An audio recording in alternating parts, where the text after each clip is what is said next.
patches and showers early Friday, but improving to greater than 6 miles on Friday morning. Stars shining bright above me. Night breezes seem to whisper. How's it going, guys? Josh here again with another POV magic tutorial. Today we're going to be talking about a really easy top palm known as the Berg top palm. This was originally published in the book Card Control by Arthur Buckley. It's a really nice, simple way to palm the card off the top of the deck. Doesn't require a get ready or anything like that. However, I am going to teach it using a get ready because it's the most secure and easiest way to actually perform it. But we'll show both ways. But I use this palm all the time. It's the first palm I ever was able to actually successfully learn without having a lot of issues. So I tried, several different palms and I just really couldn't get it down, and I just abandoned trying to palm altogether. Then one of my friends and mentors showed me this particular palm, and I learned it within a couple days. Within like a week, I was already very comfortable with it and looked very natural. So I think you guys will have really good success with this as well, especially if you're struggling with palms, or if you just want to learn a palm in general. This is a great one to use. This one can be done in the squaring action of the deck. It's very deceptive, and I really like it for that reason. So yeah, no get readies required, but we're going to go over using a get ready first. I think that's the best way to learn, and then we'll break into some of the more advanced handlings of it. But before we get started actually showing how the mechanics of the palm works, I want to talk about just palming in general.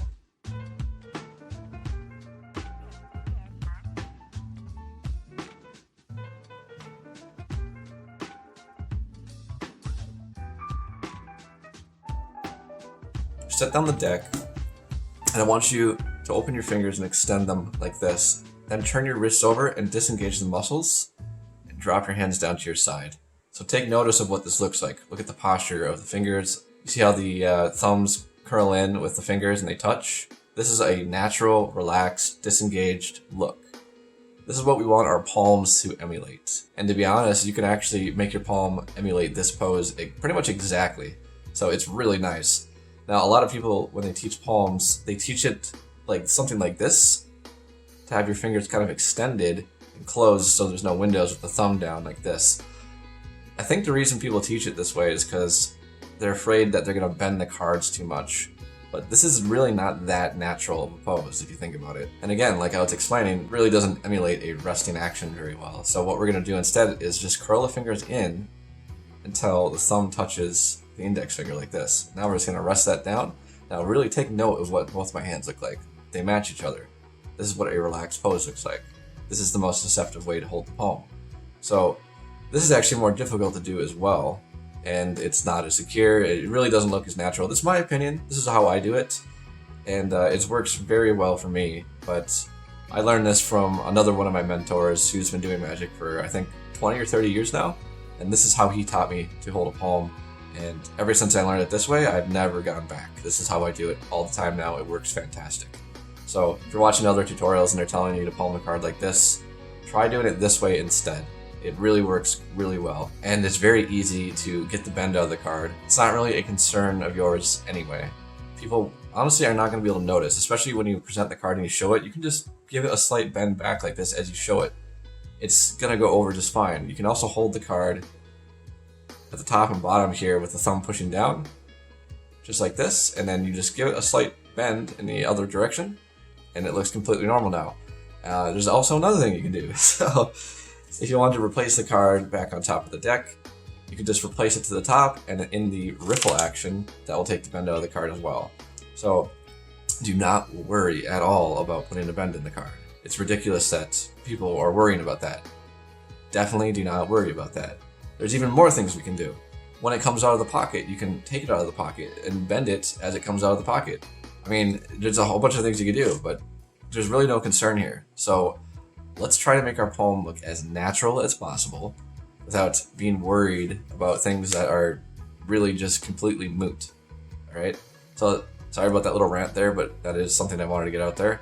Now, take a card and place it in your palm. So generally, this is how the palms are taught. You kind of want to have it from the pinky, and you can actually kind of, through the crutch of the thumb here, this is kind of like how it's normally taught. This is the way I see it taught all the time. Is to hold it in this kind of a position. and it's not necessarily gonna work for everybody. So if you don't have big enough hands to do this, then you're gonna need to try something different. You need to palm the card a little bit lower in the hand, maybe down here. Another thing that I tell my students with smaller hands is to palm the card so it overhangs on this edge. So it hangs down like this. And the reason why we can get away with this is because we can utilize angles. Just like any other sleight that has angle problems, we can do the same thing with the palm. So you can't see it right now. We're completely fine, and I can even go into my pocket and it's hidden the whole way, back around. So it does take a little bit more practice because, you got to be more mindful of the angles, but this is a way that you can overcome having smaller hands and still be able to do the palm, right? So utilize angles. This is probably a little bit extreme, but the thing is they're not going to be watching the hand, especially if they don't know what's coming. So if I'm just going to do a card to pocket routine, they're not going to be burning this hand because we're going to use misdirection and we're going to make the palm deceptive, right? So this is not going to be a concern of yours. The hand just goes right to the pocket.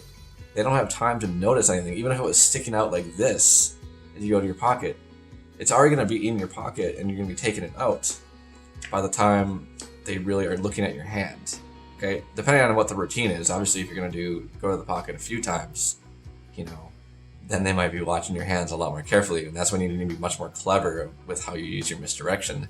And I like doing card to pocket using 3 different palms. So I'll do a top palm, I'll do a gambler's cop, and then I'll also do a diagonal palm shift in the particular card to pocket routine I do. So that way I'm switching up the palms and kind of throwing them off the whole time so they don't know, what pocket, they don't know what hand, etc., etc. That's just my style. Try to keep that in your mind as we're going along here, that as long as you use misdirection and you execute the palm correctly, they're not going to be burning your hand, and you're going to be able to just drop it down and take it out of the pocket without any issues at all.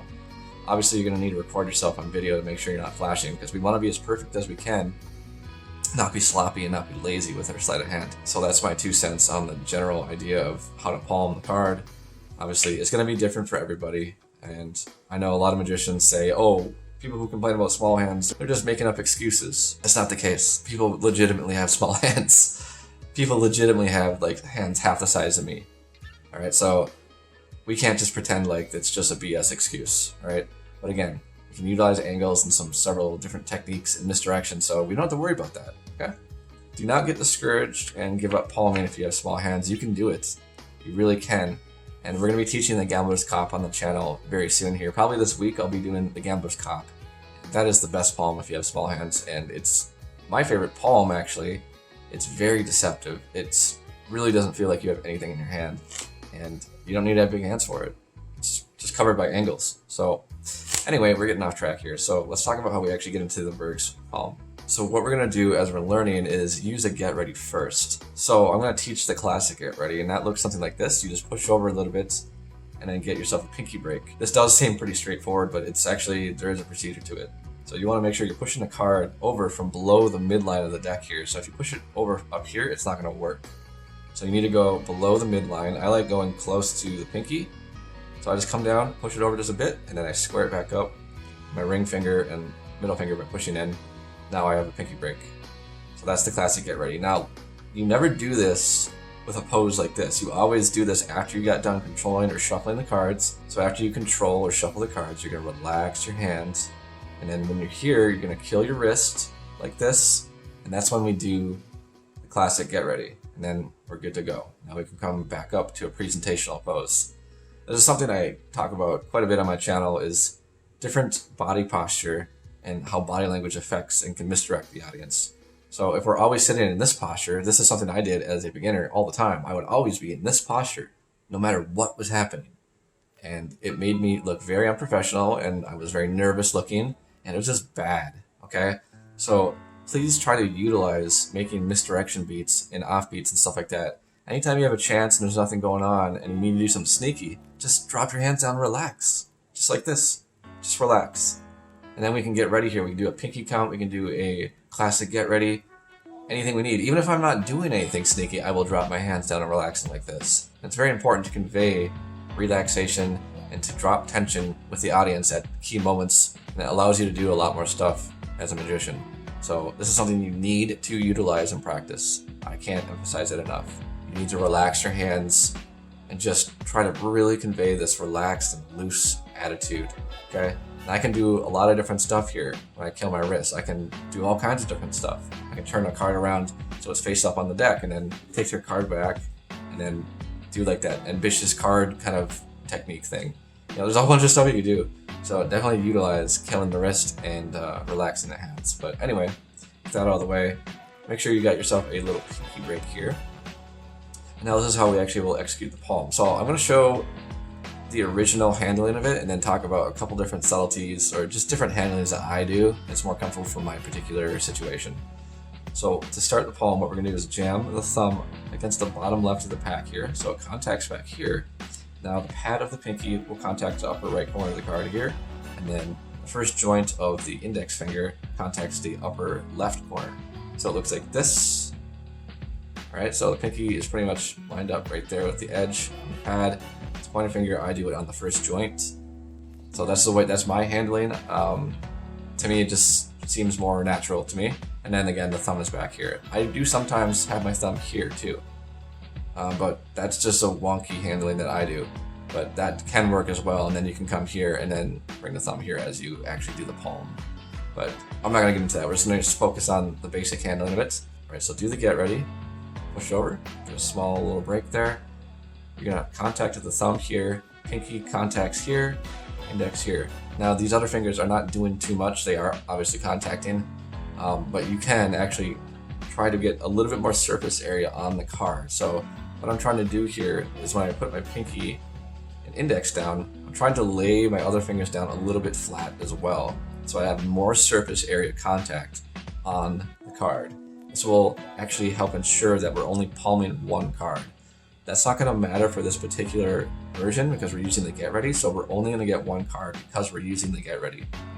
However, with this palm, if you're doing it without the get ready, so say I have no pinky break, and I try to go palm, sometimes, see, it didn't happen that time, but sometimes you'll actually get two cards, right? So you'll actually have two cards pivot over, and yeah, so you don't want that to happen.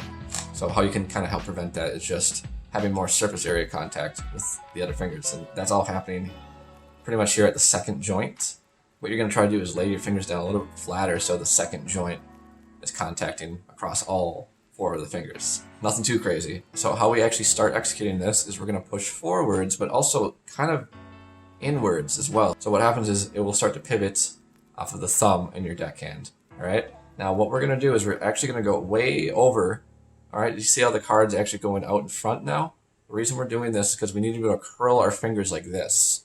And then we're going to end up being in this pose by the end. All right, so it's a little bit wonky for me to do in slow motion. So it might not look as natural right now, but at full speed, you'll see it looks really good. So again, we're just going to get the break here. Thumb jams here at the same time. We're going to pivot that out and then end in this pose here, in this particular situation. So you can also tuck back your index finger a little bit like this, and you can still have the card in palm, but it gives off the impression that there's nothing in your hand. It's a nice little subtlety that you can do. I definitely recommend you do that. Now, to actually get off of the deck, what we're going to do is bring the hand away and then close the fingers slowly as it goes down to our side. That's a big mistake that beginners make, is they don't close the finger slowly, they do it right away like this, and it's a tell that you had something in your hand. It's not a very natural thing to do. So just try to time that so that when you have it in palm here, now when I drop my hand, the fingers close slowly as the hand drops down. So again, pivots, we're here, fingers drop and close slowly. It's a very similar concept to what we did in the beginning when we turned our hands over and then disengaged the muscles. We're doing kind of the same thing when we drop our arm, but we're not going to completely disengage the muscles because we don't want it to flop. So it's more of just trying to keep a light amount of muscle engagement. It's almost like you're just disengaging the muscles and let it fall, but not quite. It's something you're going to have to try out in the mirror. Definitely record yourself is the best, so do it on camera and record yourself, see if it looks natural. Just do this how you naturally would. Maybe pick up an object and then drop it on your lap like that, and look at what that looks like, and then try to mimic that with the playing card in your palm. And that's about all I have to say about that. But so if I can show you guys from a different angle here, this is kind of what it looks like from the front, and then the hand drops. So Again, this is a very, very awkward angle for me. I'm like trying to execute the sleight from deck pointed at the roof, but it's just fine. This is just for demonstration. So it comes here. All right, so it starts pivoting like this. You wait till it gets all the way into the position that you need it for, into the palm. And what's happening underneath here is we're sliding out forwards, curling here, and then ending in this pose. Sorry, again, it's hard to do slow, not that angle. And like I mentioned before, if we have a little bit of the card hanging over like this is actually acceptable. And the reason why is because when we actually are done with the palm, we hold the deck at an angle, so it angles down towards the ground like this. So now they cannot see that card. So as I drop my hand down, it's completely covered still. Doesn't matter if it's overhanging at all. So that's definitely not anything to worry about, like I said earlier. The important thing about the palm is that it happens in a smooth action like this, all right? I don't even care if a little bit of the card's sticking out here or here, because they're not gonna be looking at the palm, because it's gonna be a non-moment. We're gonna use misdirection. We're gonna, like I said, in a lot of my other videos, we're going to rest our hands here, get ready, and then I like to say something about the effect to make sure everyone's making eye contact with me. A great thing to do is to make a joke at this point. So say something that makes people laugh, and then you just kind of do this here, like you're just shifting your hands around, and then you can do the palm, and just drop your hand down normally. So very simple to do and get away with as long as you utilize misdirection. Obviously, the more smoother this action can be, the better as well. Now, I do not like doing this particular palm from a squared deck, but when you're beginning, I do recommend you get ready like this, and then you wait for an offbeat moment. We're gonna make an offbeat moment by telling a joke or saying something about the effect to get the attention off of my hands. And then in that offbeat moment, when people are just relaxed because you're relaxed and everything, and you're just talking about the effect or saying a joke, now is a perfect time to come here and just do the palm really quickly. Okay, it will just fly over completely. They won't have any idea that you even touched the deck. So that's how you want to execute the palm. It's all about how smooth it is. All right, so it just needs to blend in. You don't want it to look sporadic or super slow or fidgety, or it's really the posture of the hand is extremely important. It needs to look as natural as it can. So you got to relax your fingers as much as you can. You don't want to look cramped like this. Obviously, that's just going to take practice, guys. So don't get discouraged if you having problems at first. It's going to take practice. I would not say that palming is a beginner sleight. I think it's definitely more intermediate, and it can get very advanced actually once you start doing other things like diagonal palm shifts and stuff like that. But this is a very easy to learn palm. So that's really all there is to it. Now let's talk about how to do it without a get ready. Actually, I just did one without a get ready. So like I was saying before, we want a little bit more surface area contact on the card so that we can ensure that we only get one card. This is something that's going to be hard for me to explain to you guys. It's something that you'll just have to experiment with until you get a feel for it. And you'll just, kind of like if you ever learned the Erdnase color change. You know how it was weird when you had to pull the card, glide the card back for a while, and then just one day it started getting better? Similar thing here. So it just, you get better at knowing it's one card. You'll get better at just taking one card the more you practice. And then you won't need to use the get ready anymore. So I'll kind of show you what I mean here if I can. So let's say we have a card controlled. We're going to control that card. Now you notice the deck is a little bit messy. I have justification now. As I turn the hand over at the same time, I'm doing the palm here in the legitimate squaring action. Okay?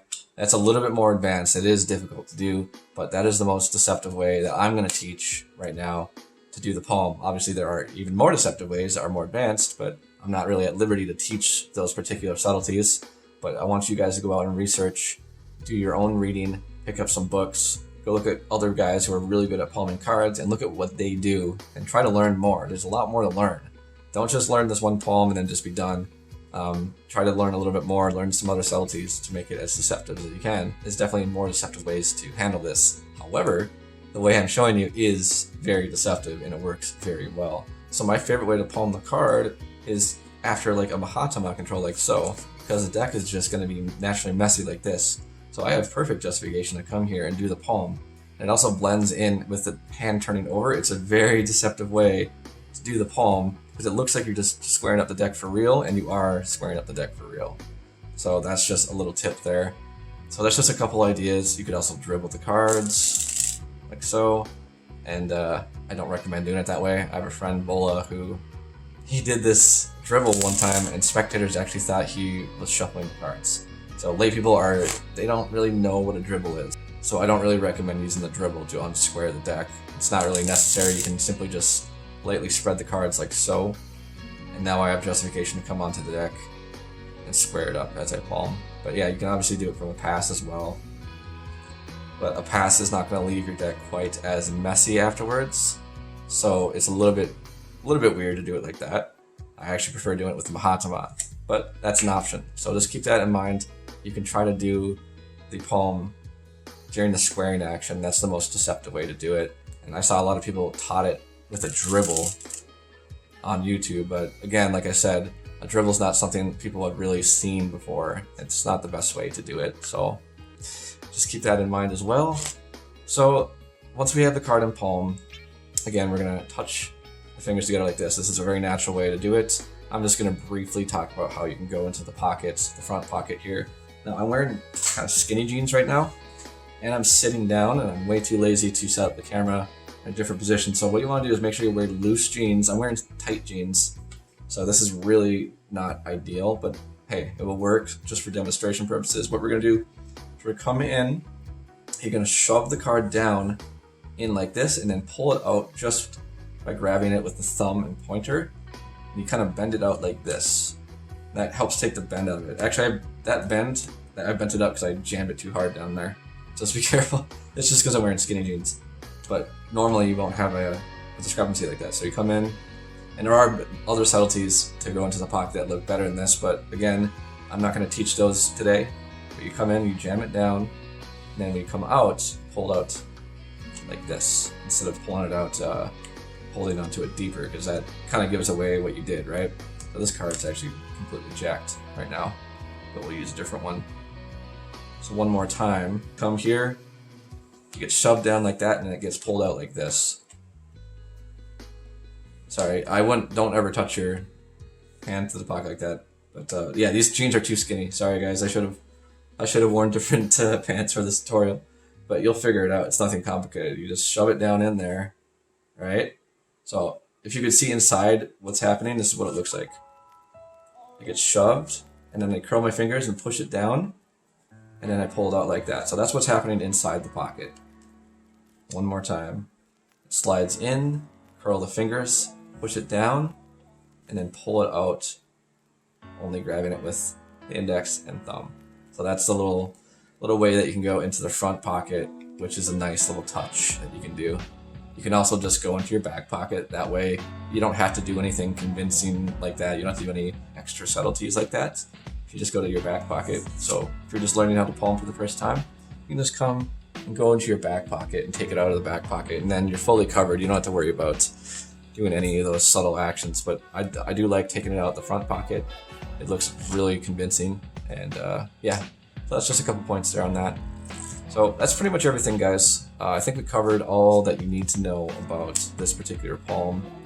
So again, just try to get it so it's in a smooth action like this, right? Again, this angle kind of sucks, but comes out in front. This is important.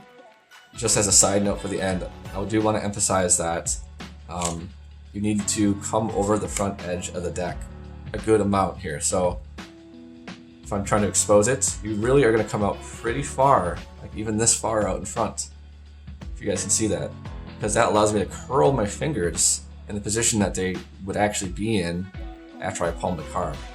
And then we can hold it in this fiddle grip to end it like this. Again, fingers close slowly as the hand drops. So that is essentially the Berg's top palm, guys. I love this palm. It's a little bit tricky to do from the messy deck, but it looks really, really good, you guys. And it's a very deceptive palm. It's honestly my favorite palm. I've seen a bunch of other palms, and they just don't have that fluidity and just like that smoothness to them that this one does. I love this one because you can do it right from an unsquared deck. I love that with the Mahatma control, and the cards are messy, and then, like, as the hand turns over, you're actually palming the card in that action, and it looks so good. It really just looks like you just squared the deck. So if you can actually pull that off, you won't need to use any of the more advanced misdirection techniques and stuff like that, but they're still worth learning because it's a lot of different situations you're going to want to know how to do that. Because if I just want to do a one-phase routine of card to pocket, this will work perfectly, but again, like I was talking about before, say we're going to go into the pocket 2 more times. They're going to be burning this hand and watching you very carefully. That's when you need to start getting more advanced with your routines and different subtleties and different misdirection techniques. If you want to keep going to the pocket, you got to find better ways to misdirect the audience and other alternate methods that will allow you to accomplish that. So just keep that in mind. I wouldn't recommend just doing this 3 times in a row, all right? Because they likely will catch you. Probably by the 2nd or 3rd time, they will be able to catch you. They're going to be watching this hand the whole time. So just one last side note here. So if you can actually hand the deck out to the person as well, or set it on the table. That's also a nice adequate cover as well for palming the card out. And that's just, you can actually just have a card held here, and then when you're ready, you can replace it to the top. So I never use that, but I know some gambling demonstrations and stuff you can actually palm up to 4 aces. So that is something that you can do with this palm. You are able to actually palm multiple cards. So I just palmed 4 cards right there, and all you need to do is just pinky count, and you'll be able to do that. It is a lot trickier. I'm not going to get into that on the channel today. We're just going to keep this focused and short. And honestly, for what I do in my magic, this palm's perfect. And I just combine it with a gambler's cop and a diagonal palm shift. And all those palms together in a routine work excellent. And it just really works well for me. But it may not work as well for you. So just try out using the get ready and using misdirection. So like I said, relaxing, saying a joke, and people are laughing. And then when you're down here in a relaxed pose, you can actually come do the palm in this more relaxed pose down here instead of doing it up in this presented pose. Anyway, guys, thanks again for stopping into the channel. Right now, we actually have a 100% like ratio across all of our videos. And it would really mean a lot to me, you guys, if you just hit the subscribe button and the bell icon so you're notified whenever I upload. If you don't want to get notified, please at least subscribe. It only takes 3 seconds to go down there and click. It just helps me out a bunch. You know, even if you don't really care, but you like me as a person, hey, throw me a bone, guys. You know, leave a like, leave a comment. I'm always here to help you guys out. I do one-on-ones with people all the time. If you're having trouble struggling with any of these slides, just send me a message. I'm going to set up a Discord server for this channel, but you can also contact me on Discord directly. I will leave my Discord username in the description. You can also email me. My email should be somewhere in the description or on my YouTube channel. So feel free to reach out to me, guys, and I'm happy to help you guys out because I am very passionate about teaching in general. I've taught guitar for 18 years and music production for 18 years, and now I'm starting to do magic. So I'm really having a lot of fun with it, guys, and I love seeing people improve and apply the concepts and techniques that I teach them. So it really makes me feel good inside, guys. So anyway, get out there and do some magic. All right, we'll talk to you guys later.